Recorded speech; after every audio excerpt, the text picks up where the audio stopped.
3 years ago, a 2007 Camry rolled into my bay with 387,000 miles on the odometer. The owner was a retired schoolteacher named Gerald. He had owned that car since it had 11 miles on it. Never needed an engine. Never needed a transmission rebuild. The timing chain had never been touched. And when I put my stethoscope on the block, it was quiet. Eerily, almost disrespectfully quiet for a car that had crossed nearly 400,000 miles on a single engine. I asked Gerald what his secret was. He looked at me like the answer was obvious. He said he did one thing at every single oil change that most people skip entirely. Something so simple I almost laughed. Then I stopped laughing because I have now watched dozens of high-mileage Toyotas come through my shop, and the ones that survive, the ones that keep going when everything else around them has already been junked, they all share the same habit. Today, I am going to show you exactly what that habit is, why it works, and why skipping it slowly destroys your engine from the inside while feeling like absolutely nothing is wrong. If you own a Toyota, a Lexus, or really any modern engine that you want to run past 200,000 miles, this is the most important video you will watch this year. Here is the uncomfortable truth about engine wear. Most people think engines die because something breaks. A gasket blows, a rod snaps, a bearing seizes, and sometimes that does happen. But the vast majority of high-mileage engine failures are not sudden catastrophes. They are the final result of thousands of small, invisible decisions made over years of maintenance, most of which looked completely fine at the time. Your Toyota engine is an engineering masterpiece. The 2GR FE, the 1GR FE, the legendary 2JZ, the everyday workhorse 2AZ FE. These engines were designed with tolerances so tight that contamination measured in microns can change how they behave. And Toyota knows this. Their engineers know it. Their factory technicians know it.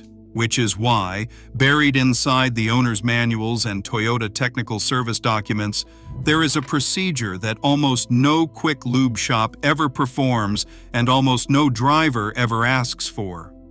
A procedure that takes less than 10 minutes and costs almost nothing. A procedure that, performed consistently at every oil change, is the single most impactful thing you can do to keep your engine alive past 300,000 miles.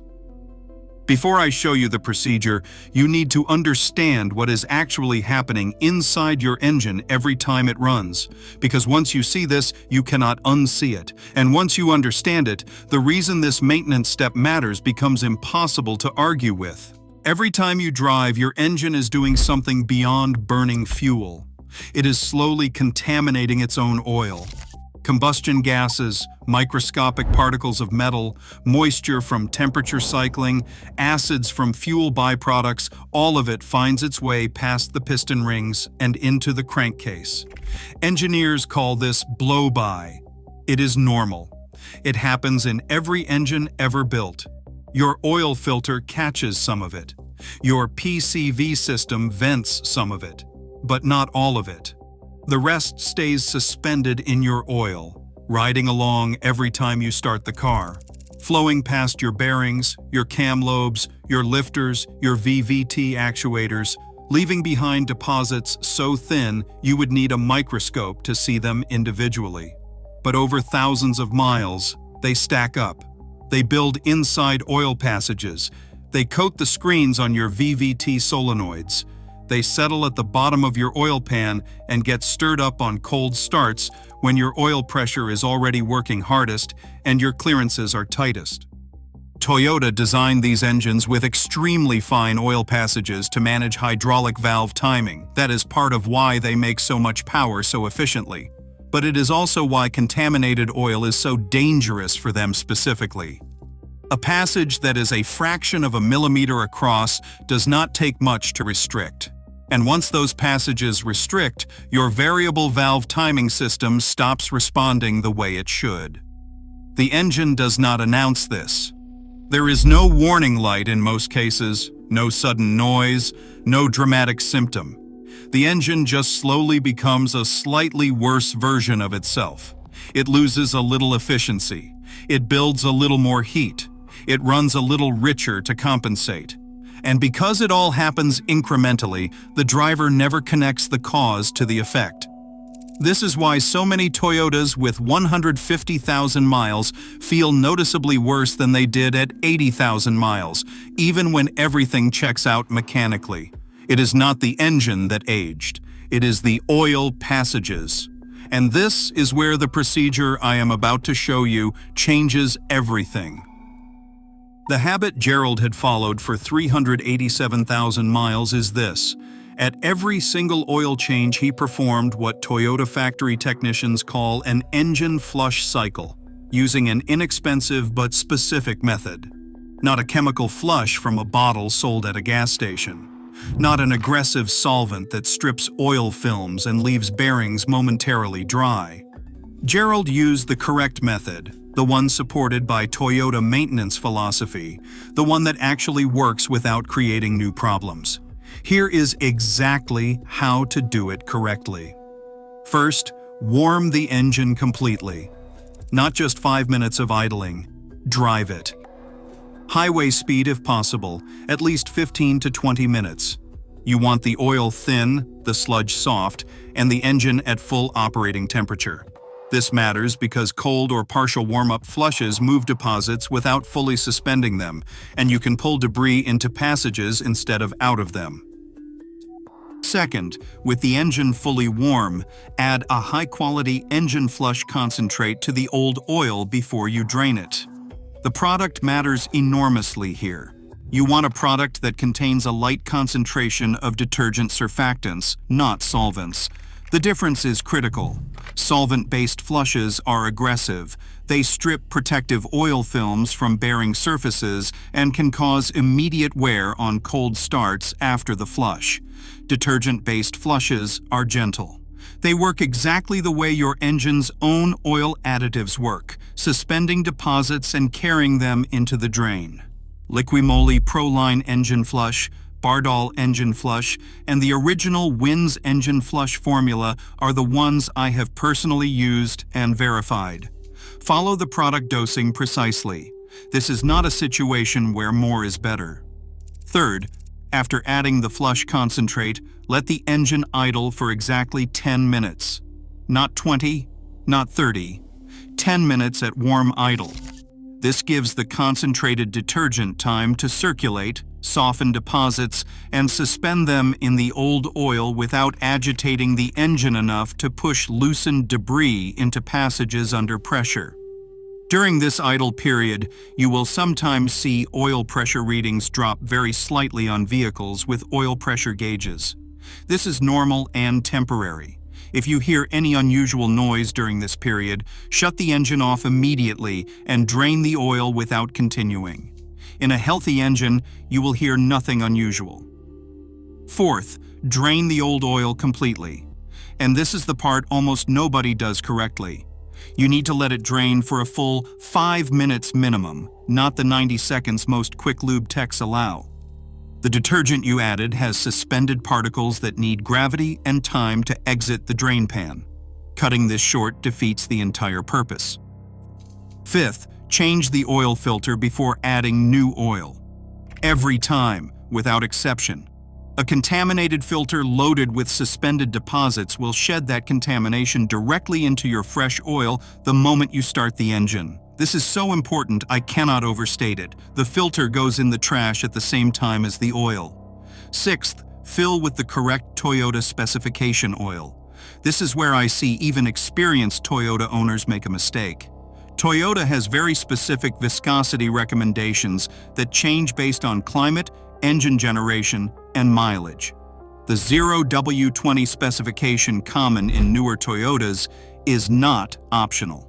The engine's hydraulic variable valve timing system was calibrated around that viscosity. Running 5W30 because it was on sale does not kill your engine immediately, but over time it affects how precisely your variable valve timing actuators respond, and it changes the oil pressure dynamics in those fine passages we talked about earlier. If your Toyota calls for 0W20, use 0W20. Toyota Genuine Oil or an equivalent Toyota approved full synthetic. Not conventional, not a blend. Full synthetic every time if you want to see 300,000 miles. Now there is a second component to this procedure that Gerald mentioned almost as an afterthought, but which I now believe is equally important. At every other oil change, meaning every 10,000 to 12,000 miles if you are changing oil every 5 to 6,000 miles on a modern Toyota, he cleaned the intake tract. Not an induction service at a dealership for $250. He used a can of mass airflow sensor cleaner and a can of throttle body cleaner, and he spent 15 minutes keeping those surfaces clean. Here is why this matters for engine longevity.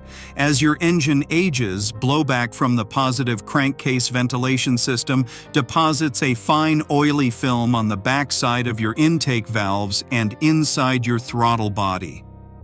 On port-injected Toyotas, your injectors wash those valves clean with every spray. But on direct-injected Toyota engines, including the GR-FE V6 family and many newer four-cylinder engines, the injectors spray directly into the cylinder. Nothing touches those intake valves except intake air and that blowback. Over time, carbon builds on those valves, restricting airflow and disrupting the tumble pattern inside the cylinder that Toyota's combustion engineering depends on. Misfires develop at idle, cold, start behavior changes, fuel economy drops.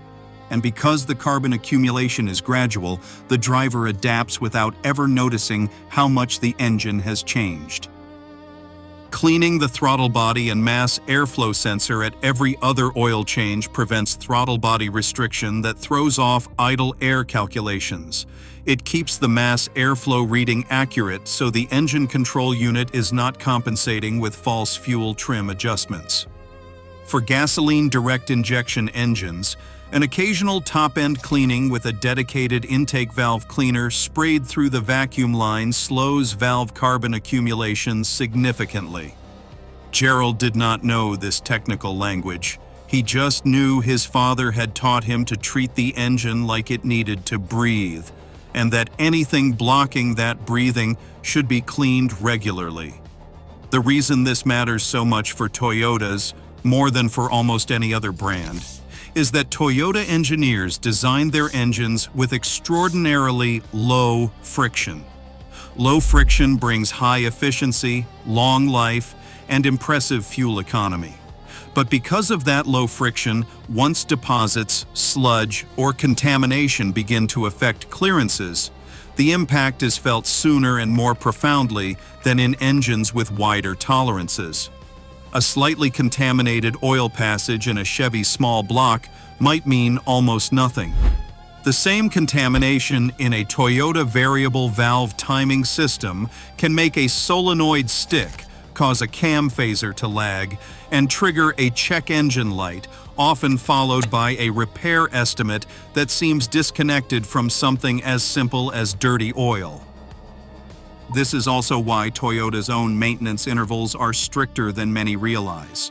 Toyota moved away from recommending 3,000-mile oil changes, not because oil quality became so good that contamination stopped mattering, but because full synthetic oil at the correct viscosity, combined with a clean engine interior, genuinely protects the engine for longer intervals. That protection disappears entirely if you are running contaminated oil in a partially sludged engine. The interval recommendation assumes you started with a clean baseline. If that baseline never existed, you are not getting the protection Toyota engineered the engine to have. Gerald's Camry had a clean baseline because he maintained it from 11 miles. For everyone else driving a Toyota, they bought used, or a Toyota they maintained casually for the first 100,000 miles. The flush procedure at each oil change is how you restore that baseline. It is how you give an engine back the clean internal environment it was designed to operate in. I want to be direct about one thing before we go further. The engine flush step is not for engines that are already severely neglected. If you are driving a Toyota with 200,000 miles and you know it has not had regular oil changes, if the oil looks black and thick between changes, or if there is a rattling noise on cold starts that quiets after warm-up, you do not want to do an aggressive flush on that engine. At that point, the sludge that has accumulated may actually be providing a structural role, filling gaps where seals have shrunk and passages have corroded. Aggressive cleaning in that situation can trigger leaks and failures that were being held at bay by contamination. For severely neglected engines, the path forward is gradual restoration. Use a high-detergent full synthetic oil, change it every 3,000 miles for the first 2 cycles, then perform the flush procedure, then resume normal intervals. Patience matters more than aggression. For every other Toyota owner, meaning the vast majority of drivers who have maintained their cars reasonably well and who simply want to maximize how long their engine lasts, the flush procedure at every oil change is not optional maintenance. It is the difference between a Toyota that reaches 200,000 miles and a Toyota that reaches 400,000 miles. Gerald proved it. I have seen it replicated in my shop over and over again. One more thing, Gerald told me as he drove away that day. He said his Toyota was not special. It was the cheapest trim level, bought at a high-mileage rental car auction for a price that made the dealer laugh. It had never been babied. It had never been garage kept. It had lived in a state with harsh winters and road salt and temperature swings that tested everything mechanical. It survived not because it was lucky, but because the oil inside it was always clean. The passages that oil traveled through were always clear, and the engine never had to compensate for contamination it was never designed to handle. Your Toyota can do the same thing. The engine is already built for it. All you have to do is give it what it needs, consistently, at every single oil change, starting today. If this changed how you think about engine maintenance, hit like so other Toyota owners find it before they lose an engine they could have saved. Subscribe for weekly breakdowns that give you mechanic-level knowledge without mechanic-level bills. And if you have a high-mileage Toyota still running strong, drop the mileage in the comments. Those numbers matter, because the most expensive car repair is always the one that a 10-minute oil change habit could have prevented. Will last 500,000 miles if you do this every oil change.